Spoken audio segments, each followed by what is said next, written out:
Hello friends, నేను మీ CM మంజాత్. Welcome back to the channel. Suppose మీ దగ్గర సేవింగ్స్ మిగిలి మీరు ఏదైనా ఇన్వెస్ట్మెంట్ చేద్దాం అనుకోని ఎవరైనా అడిగారు అనుకోండి, దేంట్లో ఇన్వెస్ట్మెంట్ చేస్తే బాగుంటుందని చెప్పేసి.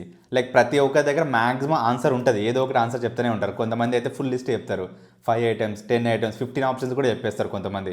బట్ ఎవరి దగ్గరకైనా వెళ్ళి లైక్ నా దగ్గర సేవింగ్స్ ఉన్నాయి, దేంట్లో పెట్టకూడదు అని క్వశ్చన్ అడిగారు అనుకోండి, లైక్ కొంతమంది కొంచెం టైం పడుతుంది, కొంతమందికి అసలు ఆన్సర్ రాదు. నా పాయింట్ ఆఫ్ వ్యూ ఏంటంటే, మన దగ్గర ఉన్న సేవింగ్స్ ఏ ఇన్వెస్ట్మెంట్లో పెడితే బాగుంటుందని తెలుసుకోకన్నా ముందు ఏ ఇన్వెస్ట్మెంట్స్లో పెట్టకూడదు అని తెలుసుకోవడం చాలా ఇంపార్టెంట్. ఎందుకంటే బయట బిజినెసెస్ ఎలా ఉన్నాయంటే, ఒక బ్యాడ్ ప్రోడక్ట్ని కూడా దాని చుట్టూ ఒక మంచి స్టోరీ అల్లేసి లైక్ కస్టమర్స్కి అమ్మేస్తున్నారు. అది ప్యూర్గా మార్కెటింగ్ టీం వల్ల టాక్టిక్స్ అన్నట్టు. సో ఈ రోజు మన వీడియోలో ఒక 5 ఇన్వెస్ట్మెంట్స్ గురించి మాట్లాడదాం. ఇవి ఏంటంటే ఆన్ ద పేపర్ చాలా బ్యూటిఫుల్గా, చాలా అట్రాక్టివ్గా కనిపిస్తాయి, బట్ ఇన్ రియాలిటీలో రీటైల్ ఇన్వెస్టర్స్ ఎవరైతే ఉన్నారో చాలా వరకు మనీ లూజ్ అవుతున్నారు వీటిలో. సో అందుకే ఈ రోజు మన వీడియోలో ఈ 5 ఇన్వెస్ట్మెంట్స్ గురించి డీటెయిల్గా తెలుసుకుందాం. ఇది రీటైల్ ఇన్వెస్టర్స్కి ఎందుకు వద్దో ఆ పాయింట్లో మాట్లాడదాం. అలాగే ఒకవేళ ఇవి వద్దు అయితే దీని ఆల్టర్నేటివ్స్ ఏమున్నాయి బెస్ట్గా అన్న పాయింట్లో కూడా క్లారిటీగా మాట్లాడుకుందాం. బట్ వీడియోలోకి వెళ్ళకన్నా ముందు మన ఛానల్ని ఫస్ట్ టైం విజిట్ చేసిన వాళ్ళు ఎవరైనా ఉంటే సబ్స్క్రైబ్ చేస్తారా లేదా ఒకసారి చూసుకోండి. ఇంకా సబ్స్క్రైబ్ చేసి ఉండకపోతే ఒక 2-3 సెకండ్స్ టైం తీసుకొని సబ్స్క్రైబ్ చేయండి. చేశారు కదా, పర్ఫెక్ట్, థ్యాంక్ యూ. అలాగే మా కంటెంట్ ఎక్స్ప్లెనేషన్ మీకు నచ్చినట్టయితే మీ ఫ్రెండ్స్ తోటి, ఫ్యామిలీతో షేర్ చేయడం అస్సలు మర్చిపోకండి. మీ టైం వేస్ట్ చేయకుండా వీడియోలోకి వెళ్ళిపోదాం. సో మనం అవాయిడ్ చేయాల్సిన ఇన్వెస్ట్మెంట్స్లో ఫస్ట్ది వచ్చేసి డిజిటల్ గోల్డ్. ఈ డిజిటల్ గోల్డ్ ఆప్షన్ గురించి దాదాపు అందరికీ తెలిసే ఉంటుంది. ఎందుకంటే లైక్ మనం డైలీ యూజ్ చేసే యాప్స్లోనే మనం దీన్ని కొనవచ్చు. లైక్ ఫోన్పే కానీ, గూగుల్ పే కానీ, లేకపోతే క్రెడిట్ కానీ, ఇలాంటి యాప్స్ ఏవైతే ఉన్నాయో వాటిలో మనం లైక్ ఆన్లైన్లో ఇన్వెస్ట్మెంట్ చేసే ఒక ఫెసిలిటీ అన్నట్టు గోల్డ్లో. సో కొన్ని యాప్స్లో అయితే లైక్ తక్కువలో ₹1 కూడా స్టార్ట్ చేయొచ్చు గోల్డ్ ఇన్వెస్ట్మెంట్ అనేది. సో దీనికి వాళ్ళు చెప్పే ప్రాసెస్ ఏంటి, లైక్ మా యాప్స్లోకి రండి, లైక్ మీరు డిజిటల్ గోల్డ్ అయితే ఉందో దాంట్లో ఇన్వెస్ట్మెంట్ చేయొచ్చు. మీరు కావాలంటే రూపీస్లో చేయొచ్చు, అంటే మీరు ఇంత ₹1000 లేకపోతే ₹100 సో రూపీస్లో పెట్టొచ్చు, లేకపోతే గ్రామ్స్లో పెట్టొచ్చు. ఇన్ని గ్రామ్స్ పెట్టాలనుకుంటున్నాను, ఇన్ని కేజీస్ పెట్టాలనుకుంటున్నాను పాయింట్లో. సో వన్స్ మీరు ఆ గోల్డ్లో లైక్ అమౌంట్ పెట్టి ఇన్వెస్ట్మెంట్ చేసిన తర్వాత మా రిజిస్టర్ అయితే ఉంటుందో దాంట్లో మేము రాసుకుంటాం అన్నట్టు. అండ్ సో పర్సన్ ఎవరైతే ఉన్నారో ఇంత అమౌంట్ వర్త్ కొన్నాడు, లేకపోతే ఇన్ని గ్రామ్స్ కొన్నాడు అని మేము రాసుకుంటాం. సో మీరు ఎంతైతే గ్రామ్స్ లేకపోతే రూపీస్ కొన్నారో అంత వర్త్ అయితే ఉందో 24K ప్యూరిటీ గోల్డ్ మేము కొనేసి ఒక థర్డ్ పార్టీ కస్టోడియన్ దగ్గర ఒక వాల్ట్లో సెక్యూర్డ్గా మేము పెడతాం అన్నది వాళ్ళు చెప్పే పాయింట్ అన్నట్టు. అంటే వాళ్ళు క్లారిటీగా చెప్పేది ఏంటంటే, మీరు ఫిజికల్గా గోల్డ్ మీరు మెయింటైన్ చేయరు, బట్ మీ తరపున మేము ఫిజికల్గా గోల్డ్ మెయింటైన్ చేస్తాము, ఆ గోల్డ్కి మీరే ఓనర్ అన్నది వాళ్ళు చెప్పే పాయింట్ అన్నట్టు. ఈ డిజిటల్ గోల్డ్ ఆప్షన్ అయితే ఉందో ఆన్ ద పేపర్ చాలా అట్రాక్టివ్గా కనిపించే ఇన్వెస్ట్మెంట్ అన్నట్టు. ఎందుకంటే లైక్ కొనడం చాలా ఈజీ, స్టోరేజ్ కాస్ట్ లేదు, మేకింగ్ ఛార్జెస్ లేదు, అలాగే మోస్ట్ ఇంపార్టెంట్ తక్కువ అమౌంట్ తోటి ఇన్వెస్ట్మెంట్ స్టార్ట్ చేయొచ్చు. సో ఈ 4 పాయింట్స్ ఏవైతే ఉన్నాయో ఈ డిజిటల్ గోల్డ్ తరపున వాళ్ళు యూజ్ చేస్తున్న మార్కెటింగ్ స్టోరీ అన్నట్టు. అయితే ఈ డిజిటల్ గోల్డ్ ఆప్షన్ని ఎందుకు మనం అవాయిడ్ చేయాలి అంటే, దానికి ఫస్ట్ రీజన్ వచ్చేసి ఏంటంటే నో స్ట్రాంగ్ రెగ్యులేషన్. ఎందుకంటే ఈ డిజిటల్ గోల్డ్ అనే ఇన్వెస్ట్మెంట్ ఆపర్చునిటీ అయితే ఉందో ఇది సెబీ రెగ్యులేటెడ్ కాదు. ఎందుకంటే రీసెంట్గా మీరు చూసినట్టయితే లాస్ట్ 2-3 వీక్స్లో ఆల్రెడీ సెబీ క్లారిటీగా చెప్పింది ఇది మా అండర్లోకి రాదు అని. సెకండ్ థింగ్ వచ్చేసి ఏంటంటే ఇది మ్యూచువల్ ఫండ్ కేటగిరీలో కూడా రాదు. సో ఆబ్వియస్గా ఇన్వెస్టర్కి ప్రొటెక్షన్ లేనట్టే కదా. సో కాబట్టి ఈ డిజిటల్ గోల్డ్ పాయింట్ ఆఫ్ వ్యూలో లైక్ మీకు ఏదైనా ప్రాబ్లం వచ్చి మీరు ఏదైనా లైక్ లీగల్గా ఏదైనా యాక్షన్ తీసుకోవాలనుకున్నారు అనుకోండి, యాప్ పాయింట్ ఆఫ్ వ్యూలో కానీ, లేకపోతే కస్టోడియన్ ఎవరైతే ఉన్నారో, ఏదైతే గోల్డ్ మెయింటైన్ చేస్తున్నా అని చెప్తున్నారో, సో వీళ్ళకి అగెనిస్ట్గా మీరు ఏదైనా లీగల్ పాయింట్ ఆఫ్ వ్యూలో ఏదైనా చేసుకోవాలనుకున్నా మీకు ఒక స్ట్రక్చర్డ్ వే లేదన్నట్టు. అలాగే దీని రిలేటెడ్గా మీరు డిస్ప్యూట్ రేజ్ చేయడానికి ఒక అథారిటీ అంటూ ఏం లేదన్నట్టు. సో కాబట్టి లీగల్గా మీకు చాలా లిమిటెడ్ ఆప్షన్స్ ఉన్నాయి వీటి పాయింట్ ఆఫ్ వ్యూలో. దీని రిలేటెడ్గా ఉన్న ఇంకో నెక్స్ట్ ప్రాబ్లం వచ్చేసి ఏంటంటే బై సెల్ స్ప్రెడ్ అంటే లైక్ వీళ్ళ మార్జిన్స్ ఏవైతే ఉంటాయో, సింపుల్గా చెప్పాలంటే వీళ్ళ కమిషన్స్ ఏవైతే ఉంటాయో, ఇంట్లో బై చేసేటప్పుడు ఎక్కువ ప్రైస్కి బై చేయాల్సి వస్తుంది, సెల్ చేసేటప్పుడు తక్కువ ప్రైస్కి సెల్ చేయాల్సి ఉంటుంది. అండ్ వీళ్ళ మధ్యలో మార్జిన్ పర్సెంటేజ్ కూడా ఆల్మోస్ట్ 3-6% ఉంటుంది. దీనికి ప్రాక్టికల్ ఎగ్జాంపుల్ చెప్పాలంటే, ఫర్ సపోజ్ మీరు యాప్లోకి వెళ్ళి లైక్ 1 lakh వర్త్ గోల్డ్ కొనాలనుకున్నారనుకోండి, ఓకే డన్, యాప్ ఓపెన్ చేస్తారు, డిజిటల్ గోల్డ్కి వెళ్తారు, 1 lakh వర్త్ ఎంటర్ చేస్తారనుకోండి. వన్స్ 1 lakh పేమెంట్ అయిపోయిన తర్వాత మీ పేరు మీద 1 lakh వర్త్ గోల్డ్ ఉందనుకుంటే ఇది మీరు ఈ ఇన్వెస్ట్మెంట్ రిలేటెడ్గా చేసే ఫస్ట్ ఇల్యూజన్ అన్నట్టు. ఎందుకంటే మీరు 1 lakh ఇన్వెస్ట్మెంట్ చేస్తే వీళ్ళ స్ప్రెడ్ ఏదైతే ఉందో 3-6% దాకా వ్యారీ అవుతుంది. సో కాబట్టి లైక్ 94,000-97,000 ఈ రేంజ్లో మీ పేరు మీద యాక్చువల్ గోల్డ్ ఉంటుంది. గోల్డ్ ప్రైసెస్లో ఏ ఫాల్ లేకపోయినా సరే మీరు ఇన్వెస్ట్మెంట్ చేయగానే 3-6% లూజ్ అయిపోతున్నారు, విచ్ ఈస్ వెరీ బ్యాడ్ కదా. దీంట్లో ఉండే ఇంకో డిసడ్వాంటేజ్ ఏంటంటే నో వెల్త్ కంపౌండింగ్. ఎందుకంటే మీరు డిజిటల్ గోల్డ్ ఇన్వెస్ట్మెంట్ చేస్తే దాని రిలేటెడ్గా ఇంట్రెస్ట్ రాదు, డివిడెండ్స్ రావు, జస్ట్ ప్యూర్గా మీరు ప్రైస్ అప్రిసియేషన్ కోసమే ఇన్వెస్ట్మెంట్ చేస్తున్నట్టు. నా పాయింట్ ఆఫ్ వ్యూ ఏంటంటే కాంపౌండింగ్ వర్కౌట్ కానీ ఏ ఇన్వెస్ట్మెంట్ అయినా సరే లాంగ్ టర్మ్ వెల్త్ క్రియేషన్కి అసలు పాసిబిలిటీ లేదు. మరి డిజిటల్ కూడా కాదు అనుకుంటే దీని పాయింట్ ఆఫ్ వ్యూలో మనకున్న బెస్ట్ ఆల్టర్నేటివ్ ఇన్వెస్ట్మెంట్స్ ఏంటి అంటే, ఫస్ట్ వచ్చేసి ఏంటంటే సావరిన్ గోల్డ్ బాండ్స్. ఎందుకంటే దీని పాయింట్ ఆఫ్ వ్యూలో మనకు రెగ్యులర్గా ఇంట్రెస్ట్ పాయింట్ ఆఫ్ వ్యూలో ఇన్కమ్ దొరుకుతుంది, దాంతోపాటు మనకు క్యాపిటల్ అక్విజిషన్ కూడా వస్తుంది. అండ్ ఇంకోటి మోస్ట్ ఇంపార్టెంట్ ఏంటంటే these are issued by RBI. Next alternative వచ్చేసి గోల్డ్ ETF. ఎందుకంటే ఇది రెగ్యులేటెడ్, లిక్విడ్, అలాగే ట్రాన్స్పరెంట్ ఉంటుంది. సో అందుకే నా పాయింట్ ఆఫ్ వ్యూలో ఈ డిజిటల్ గోల్డ్ కాకుండా దీనికి ఉన్న ఆల్టర్నేటివ్స్ ఎస్జీబీ కానీ లేకపోతే గోల్డ్ ఈటీఎఫ్స్ ప్రిఫర్ చేయండి. దాంతో కంపారిజన్ చేసుకుంటే చాలా ఎక్కువ రిటర్న్స్ రావడానికి ఎక్కువ స్కోప్ ఉంటుంది ఈ రెండు ఆప్షన్స్లో. మనం అవాయిడ్ చేయాల్సిన నెక్స్ట్ ఇన్వెస్ట్మెంట్ ఆప్షన్ వచ్చేసి న్యూ ఫండ్ ఆఫర్. ఈ ఎన్ఎఫ్ఓ ఏంటంటే లైక్ ఏదైనా asset management company AMC companies ఏవైతే ఉంటాయో అవి ఏవైనా కొత్తగా మ్యూచువల్ ఫండ్ క్రియేట్ చేసి పబ్లిక్లోకి ట్రేడింగ్ తీసుకురాకన్నా ముందే మనకి సబ్స్క్రైబ్ చేసుకోవడానికి అయితే ఆప్షన్ ఇస్తారో దాన్ని మనం ఎన్ఎఫ్ఓ అంటాం. దీన్ని ఇంకా సింపుల్గా చెప్పాలంటే ఒక మ్యూచువల్ ఫండ్ ద్వారా వచ్చే ఐపీఓ అని చెప్పొచ్చు మనం. ఎందుకంటే ఈ మ్యూచువల్ ఫండ్ అయితే ఉందో ఇంకా ఇన్వెస్ట్మెంట్ స్టార్ట్ చేయలేదు, దానికి ఇంకా రిటర్న్స్ స్టార్ట్ అవ్వలేదు, దానికంటే ముందే సబ్స్క్రిప్షన్కి ఓపెన్ ఉందన్నట్టు. జస్ట్ లైక్ మనం ఏదైతే కంపెనీ ఐపీఓకి వస్తుందో అది లిస్ట్ కాకుండా ముందే మనం సబ్స్క్రిప్షన్ చేసుకుంటాం కదా, జస్ట్ లైక్ దట్ అన్నట్టు. ఈ ఎన్ఎఫ్ఓ పాయింట్ ఆఫ్ వ్యూలో ప్రతి ఏఎంసీ కంపెనీ చేసే ద బిగ్గెస్ట్ అడ్వర్టైజ్మెంట్ ఏంటి అంటే మన నెట్ అసెట్స్ వాల్యూ ఎన్ఏవి ఏదైతే మ్యూచువల్ ఫండ్ ఉంటుందో దాని ఎంత వాల్యూ అంటే జస్ట్ 10 రూపీస్ మాత్రమే. సో ఈ మ్యూచువల్ ఫండ్ రిలేటెడ్గా ఎన్ఏవి అయితే ఉందో జస్ట్ 10 రూపీస్ మాత్రమే అని వినంగానే వెంటనే మన బ్రెయిన్ ఏం చెప్తుందంటే ఇది పర్ యూనిట్ ఎన్ఏవి అయితే ఉందో చాలా తక్కువగా వస్తుంది, చాలా చీప్గా వస్తుంది. సో కాబట్టి ఈరోజు మనం 10 రూపీస్ ఇన్వెస్ట్మెంట్ చేద్దాం, లైక్ 1 ఇయర్ తర్వాత 2 ఇయర్స్ తర్వాత అది వెంటనే 100 రూపీస్ అయిపోతుంది ఎన్ఏవి, సో మనం 10 టైమ్స్ రిటర్న్స్ గెయిన్ చేసినట్టే కదా అంటాం. ఇది మనం చేసుకునే ద బిగ్గెస్ట్ సైకలాజికల్ ఇల్యూషన్ అన్నట్టు. ఎందుకంటే మ్యూచువల్ ఫండ్ ఎన్ఏవి అయితే ఉంది అది షేర్ ప్రైస్ లాగా గ్రో అవ్వదు, దీనికి ఒక సెపరేట్ వే ఉంటుంది. ఈ సైకలాజికల్ ఇల్యూషన్ని బ్రేక్ చేయడానికి ఒక సింపుల్ ఎగ్జాంపుల్ ద్వారా అర్థం చేసుకుందాం.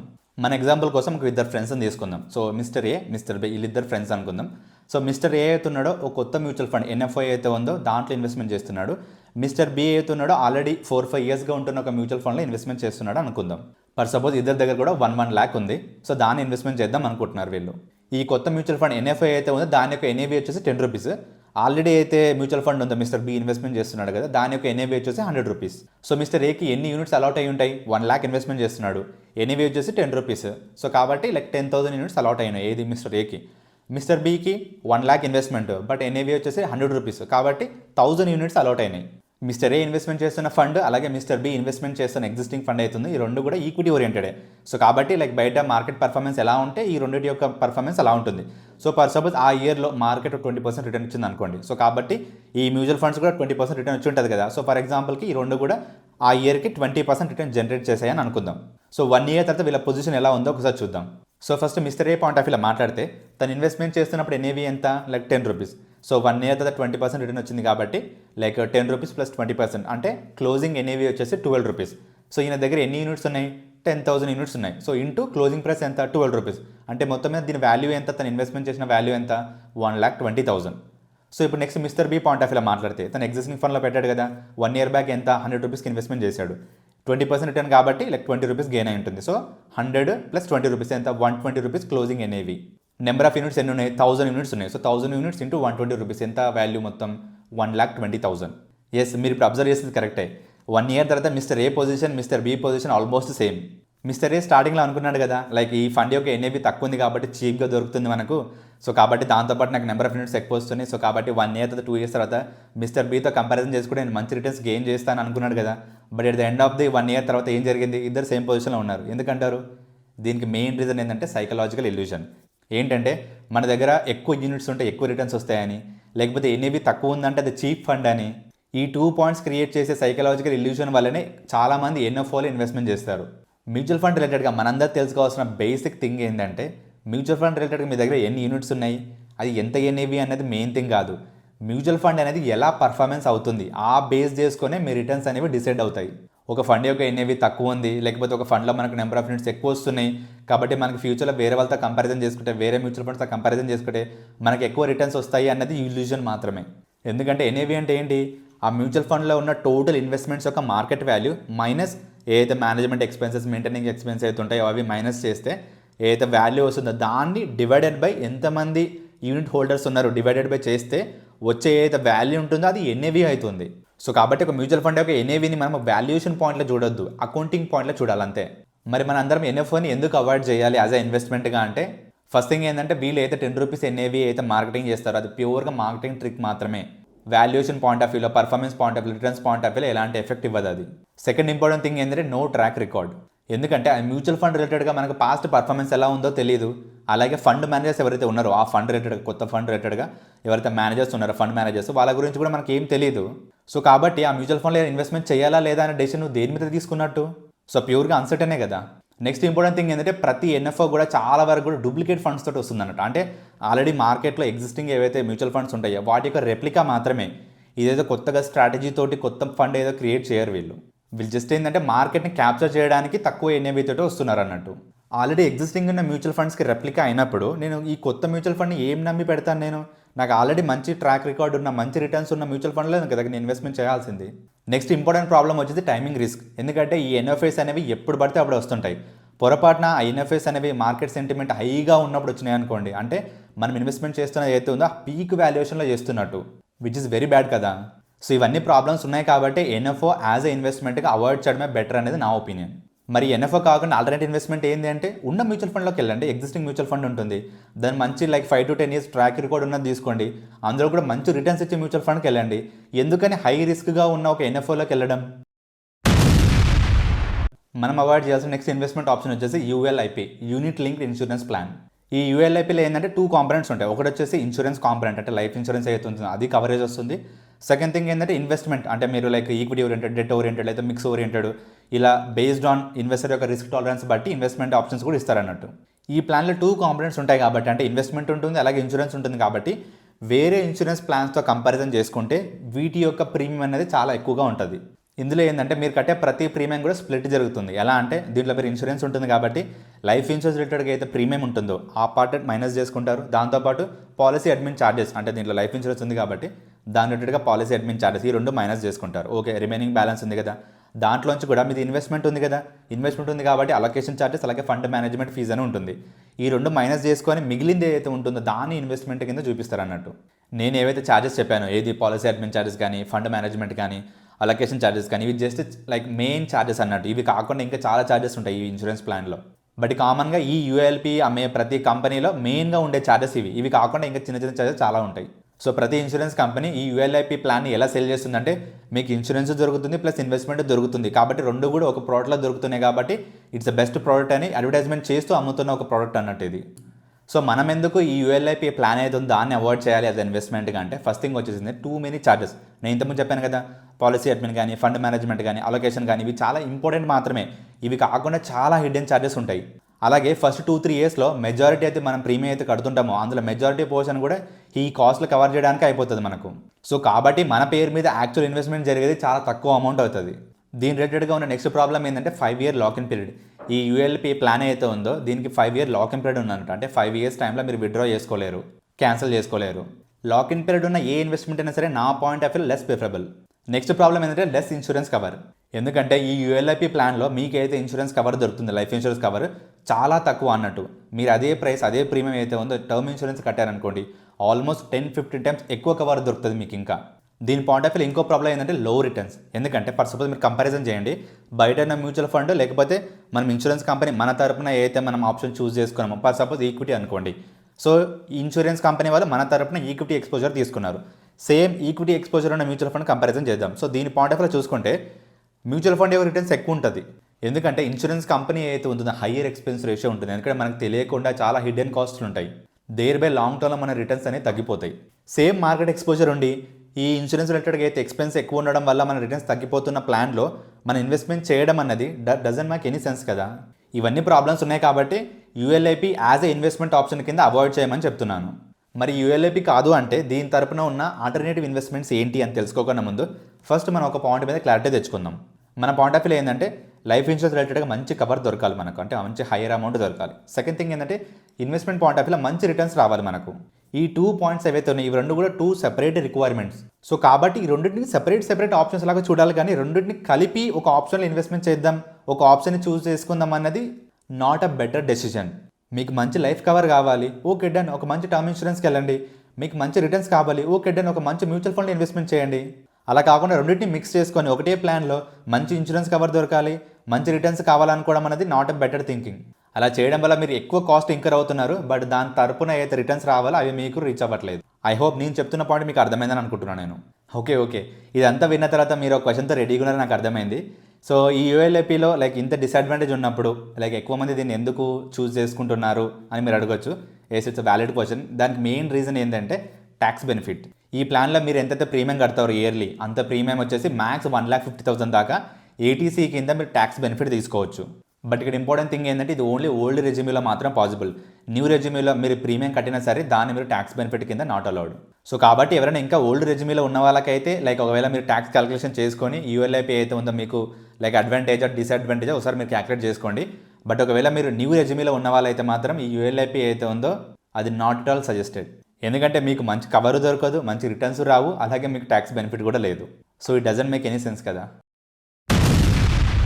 మనం అవాయిడ్ చేయాల్సిన నెక్స్ట్ ఇన్వెస్ట్మెంట్ ఆప్షన్ వచ్చేసి peer to peer lending.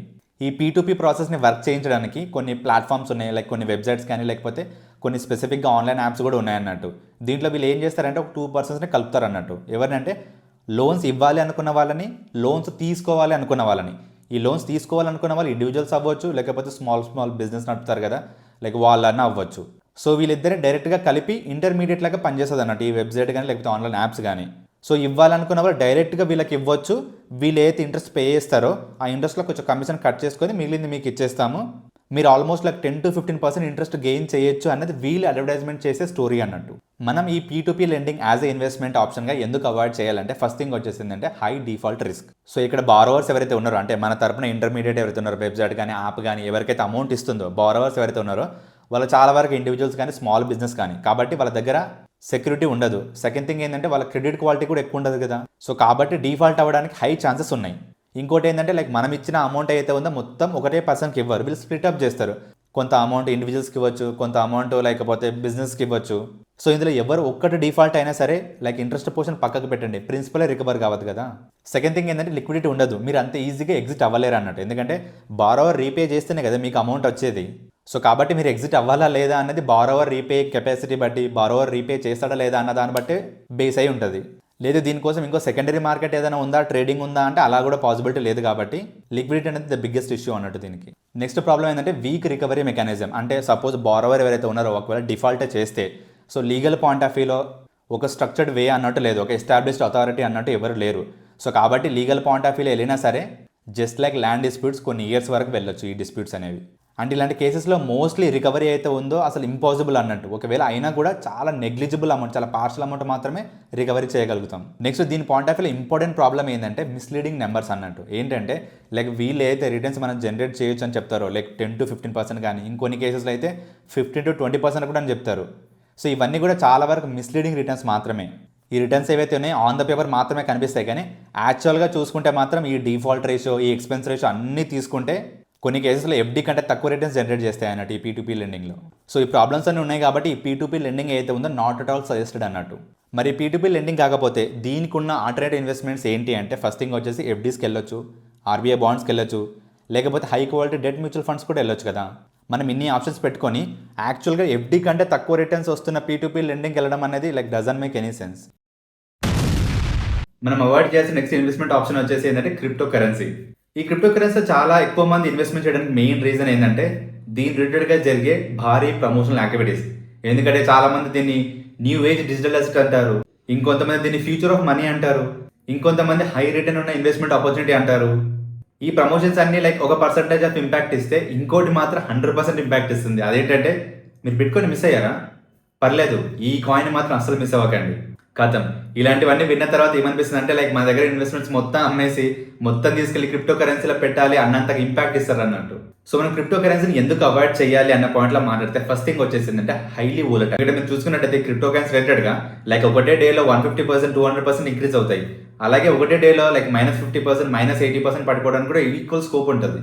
And the worst thing ఏంటంటే లైక్ ఇలా రైజ్ అవ్వడానికి, ఇలా పడిపోవడానికి ఎలాంటి ఫండమెంటల్స్ ఉండవు, ఎలాంటి రీజన్స్ ఉండవు.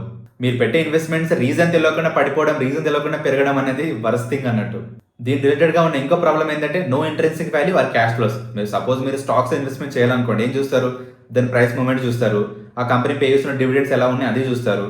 లేదు మీరు ఒకవేళ లైక్ బాండ్స్లో పెట్టాలనుకోండి, దాంట్లో ఇంట్రెస్ట్ ఎంత వస్తుంది ఏంటి అన్నది చూస్తారు. ఒకవేళ రియల్ ఎస్టేట్లో పెట్టాలనుకోండి, దాంట్లో రెంట్ ఎంత వస్తుంది ఏం లేదు అన్న పాయింట్ క్యాలిక్యులేట్ చేసుకుంటారు. మరి ఒకవేళ క్రిప్టో అసెట్స్లో పెట్టాలి, క్రిప్టో కరెన్సీలో పెట్టాలంటే మీరు ఏం చూస్తారు, దేని బేస్గా చేసుకుంటారు? అలా ఏముండదు. ఎందుకంటే క్రిప్టో కరెన్సీలో క్యాష్ ఫ్లోస్ ఉండదు, డివిడెండ్స్ రావు, ఇంట్రెస్ట్ రావు. ప్యూర్గా సెంటిమెంట్ అలాగే స్పెక్యులేషన్ ద్వారా నడిచే అసెట్స్లోంచి మీరు రిటర్న్స్ ఎలా ఎక్స్పెక్ట్ చేయగలుగుతారు? నెక్స్ట్ ఇంపార్టెంట్ ప్రాబ్లం వచ్చేసి అన్రెగ్యులేటెడ్. ఎందుకంటే క్రిప్టో కరెన్సీ, క్రిప్టో అసెట్స్ ఏవైతే ఉన్నాయో ప్యూర్గా అన్రెగ్యులేటెడ్ మార్కెట్. బట్ దీని మీద వచ్చే ఇన్కమ్కి 30% ఫ్లాట్ రేట్ ఉంది, అలాగే 1% టీడీఎస్ ఉంది.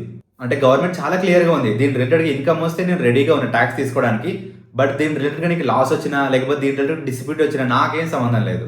It's purely your own risk. దీని రిలేటెడ్‌గా ఇంకో ప్రాబ్లమ్ ఏంటంటే ఎక్స్‌చేంజ్ రిస్క్ అలాగే కస్టడీ రిస్క్. ఎందుకంటే మీరు ఫిజికల్‌గా క్రిప్టో కరెన్సీని హోల్డ్ చేయట్లేదు. లైక్ ఒక యాప్ ద్వారా గాని, ఒక వాలెట్ ప్రొవైడర్ గాని, ఒక ఎక్స్‌చేంజ్ ద్వారా గాని ఈ 3 ఇంటర్మీడియేట్స్ ఎవరైతే ఉన్నారో వీళ్ళ తద్వారా లైక్ మీరు క్రిప్టో కరెన్సీని హోల్డ్ చేస్తున్నారు. మరొకవేళ యాప్ క్లోజ్ అయితే, ఎక్స్‌చేంజ్ షట్ డౌన్ అయితే, వాలెట్స్ పనిచేయకపోతే, విత్‌డ్రాల్స్ డిస్మిస్ అయితే వీటన్నిటికి ఆన్సర్ మన దగ్గర లేదు. కాబట్టి ఇన్వెస్టర్స్ పాయింట్ ఆఫ్ వ్యూలో నో ప్రొటెక్షన్. ఈ క్రిప్టో పాయింట్ ఆఫ్ వ్యూలో ఇంకా బిగ్గెస్ట్ ప్రాబ్లమ్ ఏంటంటే లైక్ ఇది 24/7 వర్క్ అవుతా ఉంటది. ఇంకోటి ఏంటంటే దీనికి క్యాపింగ్స్ లేవు. అంటే like lower circuit, upper circuit ఇలాంటి కాన్సెప్ట్ ఏం లేదు. సో ఇలా 24/7 ఓపెన్ ఉన్న మార్కెట్లో లైక్ ప్రైస్ అప్ అవ్వడం, డౌన్ అవ్వడం ఇలా జరగడం వల్ల ఇన్వెస్టర్స్ అనేవి ఎమోషనల్‌గా చాలా డ్యామేజ్ అవుతారు. ఆ స్ట్రెస్‌లో ఇంపల్సివ్ డెసిషన్ తీసుకుంటారు అన్నట్టు. అంటే వాళ్ళు ఏది డెసిషన్ తీసుకోవాలో అది కాకుండా దాని ఆపోజిట్‌లో తీసుకుంటారు. దానివల్ల ఎలాగో లాసెస్ వస్తాయి అనుకోండి. సో కాబట్టి ఏ ఇన్వెస్ట్మెంట్‌లో లేని ఒక ఎమోషనల్ డ్యామేజ్ అనేది ఈ ఇన్వెస్ట్మెంట్‌లో జరుగుతది. సో ఇవన్నీ ప్రాబ్లమ్స్ ఉన్నాయి కాబట్టి crypto currency as a investment 100% avoid చేయాలి. మరి క్రిప్టో కరెన్సీ కాకపోతే దానికి ఉన్న ఆల్టర్నేటివ్ ఇన్వెస్ట్మెంట్స్ ఏంటంటే క్రిప్టో కరెన్సీ కాకుండా మిగిలిన ఇన్వెస్ట్మెంట్ ఆప్షన్స్ అన్ని కూడా ఆల్టర్నేటివ్ ఇన్వెస్ట్మెంట్స్ కిందకే వస్తాయి దీనికి రిలేటెడ్‌గా. ఇలా చెప్పడం అందరికి నచ్చకపోవచ్చు. బట్ నిజంగా క్రిప్టో కరెన్సీలో ఎవరైతే లాస్ అయినారో దానివల్ల బాగా ఇంపాక్ట్ అయ్యారో వాళ్ళకి మాత్రం బాగా అర్థమవుతుంది నేను ఏ పాయింట్లో చెప్తున్నాను అనేది. ప్రతిసారి మనం తప్పు చేశాక నేర్చుకోవడం కంటే వేరే వాళ్ళ తప్పుల నుంచి నేర్చుకోవడం కూడా బెస్ట్ డెసిషన్, బెస్ట్ స్ట్రాటజీయే. సో నా బెస్ట్ అడ్వైస్ ఏంటంటే క్రిప్టో కరెన్సీలో లైక్ మీ ఎక్స్పీరియన్సెస్ కంటే వేరే వాళ్ళ ఎక్స్పీరియన్స్ నుంచి నేర్చుకొని దాన్ని అవాయిడ్ చేయడానికి ట్రై చేయండి. సో అంతే అండి, ఈ రోజు వీడియో ఎండింగ్లోకి వచ్చేసాము. సో ఈ రోజు మేము ఏదైతే వీడియో చేసామో టాప్ 5 ఇన్వెస్ట్మెంట్స్ టు అవాయిడ్ చేయడానికి మెయిన్ రీజన్ ఏంటంటే ఫర్ సపోజ్ మీ దగ్గర ఒక ₹500 కానీ ₹1000 కానీ సేవింగ్స్ ఉన్నాయనుకోండి, వాటిని ఖర్చు చేయడానికి వేరే స్పేస్ ఉన్నాయి. లైక్ సపోజ్ మీరు బిర్యానీ దీనికి థమ్స్అప్ తాగొచ్చు, లేదంటే మనకి ఇష్టమైన ఐటమ్ ఏదైనా కొనుక్కోవచ్చు. అలా చేయకుండా మనం ఆ ₹500ని ₹1000ని ఇన్వెస్ట్మెంట్లోకి తెస్తున్నామంటే ఆ ఇన్వెస్ట్మెంట్ చేసిన దానిలోంచి బెస్ట్ రిటర్న్ రావాలి. ఆ ఇన్వెస్ట్మెంట్ మనం ఏదైతే పెడుతున్నామో బెస్ట్ వేలో వెళ్ళాలన్నది మా సిన్సియర్ గోల్. సో మీరు పెట్టే ప్రతి రూపాయి సేవింగ్ కూడా వేస్ట్ అవ్వకూడదు, మంచి వేలో వెళ్ళాలి, బెస్ట్ రిటర్న్స్ రావాలి అనే పాయింట్లోనే మేము ఈ రోజు వీడియో ప్లాన్ చేసాం. ఐ హోప్ మీకు ఈ వీడియో నచ్చిందని అనుకుంటున్నాను. కామెంట్ సెక్షన్లో మీకు వీడియో ఎలా అనిపించిందో కామెంట్ చేయడం మాత్రం అస్సలు మర్చిపోకండి. అలాగే వీడియో ఇన్ఫర్మేటివ్ అనిపిస్తే మీ ఫ్రెండ్స్ తోటి, ఫ్యామిలీతో షేర్ చేయడం మాత్రం అస్సలు మర్చిపోకండి. నెక్స్ట్ వీడియోలో ఇంకా ఇంట్రెస్టింగ్ టాపిక్ తోటి మళ్ళీ కలుస్తాను. అంతవరకు సైనింగ్ ఆఫ్, మీ సీఏ మంజునాథ్.